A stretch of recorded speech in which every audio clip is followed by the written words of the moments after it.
Well, জীবনে কর্ণর মতো একটা বন্ধু থাকা খুব জরুরি।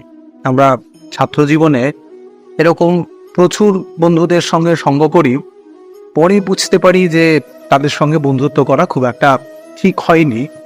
কিন্তু সবসময় যে জিনিসটা মাথায় রাখা উচিত যে একটা বন্ধু থাকা উচিত যে কর্ণের মতো হবে। যেরকম যুদ্ধ শুরুর আগে, কুরুক্ষেত্র যুদ্ধ শুরুর আগে শ্রীকৃষ্ণ এসেছিলেন পাণ্ডব ভাইদের তরফ থেকে দুর্যোধনের কাছে 5টা গ্রাম চাইতে। তো দুর্যোধন কি করলেন? অহংকারের বশে শ্রীকৃষ্ণকে বন্দী করলেন এবং 5টা গ্রাম দিতে অস্বীকার করলেন। কর্ণ বুঝতে পেরেছিলেন যে দুর্যোধনের একটা মারাত্মক বড় ভুল হয়ে গেছে।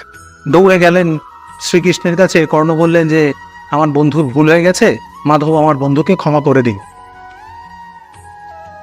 শ্রীকৃষ্ণ বললেন, দেখো দুর্যোধন তো যা ভুল করার করেই ফেলেছে, আর যুদ্ধ তো হবেই, কিন্তু দুর্যোধন তো আমার প্রস্তাব মেনে নিল না। আমি বরঞ্চ তোমাকে একটা প্রস্তাব দিচ্ছি, তুমি বরঞ্চ দুর্যোধনের সঙ্গ ত্যাগ করে তুমি পাণ্ডব ভাইদের দলে যোগ দাও। যুধিষ্ঠির তোমাকে রাজা হিসেবে স্বীকার করবে, ভীম তোমার সেবা করবে, যে অর্জুনের সঙ্গে তুমি সারা জীবন তুলনা করে এসছো সেই অর্জুন তোমার দুর্গের সামনে দ্বারপাল হিসেবে দাঁড়িয়ে থাকবে। তুমি আমার প্রস্তাবটা মেনে নাও আর দুর্যোধনের থেকে সঙ্গ ত্যাগ কর। তখন কর্ণ একটা দারুণ সুন্দর কথা বলেছিলেন।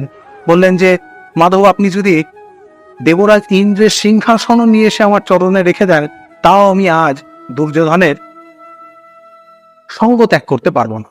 তার কারণ হচ্ছে গিয়ে, আমি তাকে কথা দিয়েছি যে আমি জীবনের শেষ দিন পর্যন্ত আমি তার বন্ধুত্ব স্বীকার করে যাব। দেখ, কর্ণ কিন্তু বোকা ছিল না।